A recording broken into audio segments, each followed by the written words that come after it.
Ayun, at yun na nga po mga Kalingap at inilabas na ni Kalingap Rob, no? Magkasama si Kalingap Edu at si Bridget na sabi nga po ni Kalingap Rob ay meron tayong aabangan. Pasabog din itong si Kalingap Rob at kung natatandaan nga po natin, sabi niya noon ay hindi na po niya ipapartner si Kalingap Edu, hindi na po niya ilalove team or itatandem dahil ang gusto nga po niya ay mag-asawa na si Kalingap Edu. Pero syempre, nagbabago po ang isip ng tao. Kita po natin, magkasama si Kalingap Edu at si Bridget. At ang maganda po dito ay talagang tuloy yung ating aabangan sa dalawa. So, abangan po natin kung kailan natin mapapanood itong vlog ni Kalingap Rob dito nga po sa dalawa. Dahil talagang exciting, no? Excited po tayong lahat na mapanood ito. Kaya talagang abangan po natin kung papatok itong dalawa, si Bridget at si Edu. Alam naman po natin lahat ng na-love team kay Kalingap Edu, no? Ay talaga namang pumatok at minahal ng masa. At higit po sa lahat, alam na alam po natin lahat ng na-love team kay Kalingap Edu ay talagang nagbago ang buhay.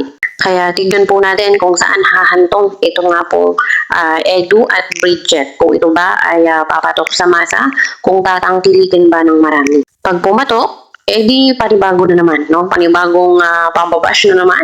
No? Alam po natin yung pinagdaanan ni Kalingap Edu, syempre, no? At talagang hindi po biro yung mga ganong nangyari sa kanya. Kaya sana this time, no? Kung ito po ay tatangkilikin ng masa, ng maraming tao, ay sana po ay maging maayos na. Hindi na po katulad nung last ni Kalingap Edu na talaga namang toxic ang nangyari. No, alam-alam po natin lahat ng nangyari sa kanila. At ang tanging hangad lang din naman ni Kalingap Edu ay makatulong sa mga beneficiary ni Kalingap Rob. At talaga naman pong malaki ang naitutulong ng love team ng serye na ginagawa ni Kalingap Rob. Hindi po yan maitatanggi at kitang-kita naman po natin yung pagbabago sa kanilang buhay. Lahat po ng na-love team kay Kalingap Edu ay talagang nabago ang buhay. At kung sakali man po na tangkilikin ng marami ang love team na ito, Bridget at Edu, ay huwag po natin masyadong pakaseryosohin. Para po sa huli, ay hindi po tayo umiiyak. Kumbaga dapat happy lang, good vibes lang.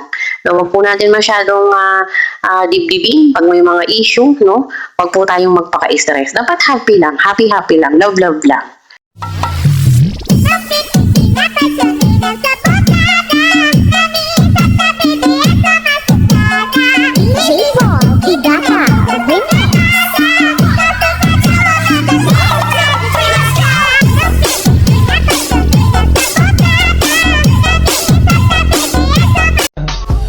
I just had to let you know you're